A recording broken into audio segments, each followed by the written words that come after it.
Hi everyone, welcome to Leoko vlogs. और आज की वीडियो में बात करते हैं कैट्स के हेयर मैट्स के बारे में कि कैट्स को हेयर मैट्स क्यों होते हैं, क्या रीज़न है, और हमारे कैट्स को अगर हेयर मैट्स हो जाए तो हमें क्या करना चाहिए उस केस में, और क्या चीज़ें हमें फॉलो करनी चाहिए कि हमारी कैट इस प्रॉब्लम से बची रहे। तो सबसे पहले बात करते हैं हेयर मैट्स होते क्या हैं। हमारे कैट्स के हेयर आपस में चिपक कर उलझ जाते हैं, एक गुच्छे के फॉर्म में आ जाते हैं, तो वो होते हैं हेयर मैट्स। और हेयर मैट्स होने के बहुत सारे रीज़न हैं, जिसमें से सबसे बड़ा रीज़न है रेगुलर ब्रशिंग नहीं करना। अगर आप अपने कैट को रेगुलर ब्रश करोगे, ट्वाइस अ डे ब्रश करोगे, तो ये प्रॉब्लम कभी भी नहीं होगी। और कई बार ऐसा होता है कि कभी हमारे कैट्स को बहुत ज़्यादा हेयर फॉल का मसला होता है, तो हमें लगता है कि अगर हम ब्रश करेंगे तो और भी ज़्यादा बाल निकलेंगे। तो ऐसा बिल्कुल नहीं है। आप ब्रश करो नहीं करो, जितने बाल निकलने होते हैं वो निकल ही जाते हैं। और अगर आपके कैट को हेयर फॉल हो भी रहे हैं तो उस केस में भी आपको ट्वाइस अ डे ब्रशिंग करनी है कि जो भी डेड हेयर है वो ब्रश में आ जाए। अगर आप वो डेड डैमेज हेयर उनके बॉडी में रहने दोगे तो वो जो नॉर्मल उनके फ़र है बॉडी में, उससे भी वो डैमेज करेंगे, हेयर मैट्स क्रिएट करेंगे। और ब्रशिंग के बहुत सारे फ़ायदे हैं, जैसे कि अगर अपने कैट को आप रेगुलर ब्रश करते हो तो उनके हेयर का जो मसला है वो दूर हो जाएगा, हेयर ग्रोथ अच्छी हो जाएगी, साथ में स्ट्रेस रिलीव करता है ब्रशिंग।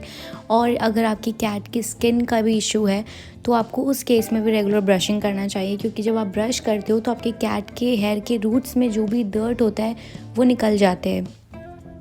तो इससे हमारे कैट का जो स्किन का हेल्थ है वो भी इम्प्रूव होता है और साथ ही हेयर क्वालिटी भी इम्प्रूव होती है। तो अब बात करते हैं हमारे कैट्स के किन एरिया में हेयर मैट्स होने के चांसेस सबसे ज़्यादा होते हैं। तो जैसे कि आप ये ज़ूको का देख सकते हो, कान के पीछे का ये जो एरिया है, यहाँ पे अक्सर कैट्स को हेयर मैट्स पाए जाते हैं। और जो दूसरा एरिया है वो है इनका अंडर आर्म्स और टेल का जो बैक वाला पार्ट है, मतलब जो इनका पिछला पैर है, वहाँ पे भी ये प्रॉब्लम देखने को मिलती है। तो ब्रशिंग के टाइम पे हमें ये 3 पॉइंट्स अच्छे से चेक कर लेने हैं कि यहाँ कोई हेयर मैट्स तो नहीं बन रहे।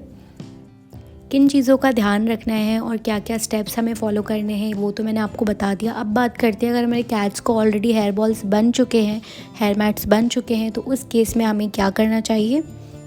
तो सबसे पहले तो हमें हेयर ब्रश करके देखना है कि जो हेयर मैट्स हैं वो छोटे हैं या बड़े हैं, मतलब जो हेयर के जो बॉल्स बने हैं वो छोटे छोटे बाल गुच्छे में हैं या बड़े बाल गुच्छे में। अगर छोटे बाल हैं तो आप उसे ब्रश करके ईजिली सही कर सकते हैं, क्योंकि वो अभी इनिशियल स्टेज पे है।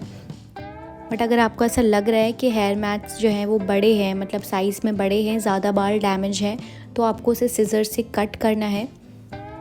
तो सबसे पहले सिज़र चूज़ करने टाइम में हमें ध्यान रखना है कि सिज़र बिल्कुल भी पॉइंटेड ना हो, वरना वो हमारी कैट्स को हर्ट कर सकता है, क्योंकि कैट्स एक जगह बिल्कुल शांति से नहीं बैठते, वो कई बार मूव करते हैं, तो उस केस में हर्ट होने के चांसेस काफ़ी ज़्यादा होते हैं।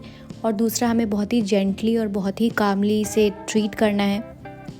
और आप यहाँ पे क्लियरली देख सकते हैं कि मैं हेयर मैट्स किस तरीके से कट कर रही हूँ। बिल्कुल भी मैंने रूट्स में सिज़र नहीं लगाई है, जहाँ पे से बाल उलझे हैं मैंने बस वहीं से कट करा है। और हेयर मैट्स कट करना इसलिए इम्पॉर्टेंट है कि वो जो छोटा सा हेयर मैट्स अगर आप उसे बॉडी में उनके रहने दोगे तो वो आपस में उलझते चले जाएंगे और उनके पूरे कोट को ख़राब कर देंगे। और हेयर कट करने के बाद, हेयर मैट्स कट करने के बाद आपको इन्हें अच्छे तरीके से ब्रशिंग करनी है, एटलीस्ट ट्वाइस अ डे।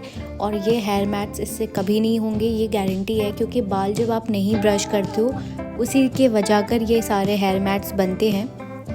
और आप में से बहुत सारे लोग ऐसा सोच रहे होंगे कि मैं तो अपने कैट्स को रेगुलर ब्रशिंग करती हूँ, फिर इन्हें कैसे हेयर मैट्स हो सकते हैं। तो ये जो लियो को हेयर बॉल का मसला है ये इसके बैक वाले पार्ट में है। और ये जो बैक वाला पार्ट है इसने बिल्कुल भी इधर ब्रशिंग नहीं कराई है। क्यों नहीं कराई वो भी मैं एक बार आपको बता दूं कि जो वैक्सीनेशन मैंने इनका कराया था उसके बाद से ये काफ़ी ज़्यादा इरिटेटेड था, ये बैक पार्ट अपना बिल्कुल टच करने नहीं दे रहा था। और ये जो भी अभी हुआ है ये 4 to 5 डेज़ के अंदर का ही रिज़ल्ट है।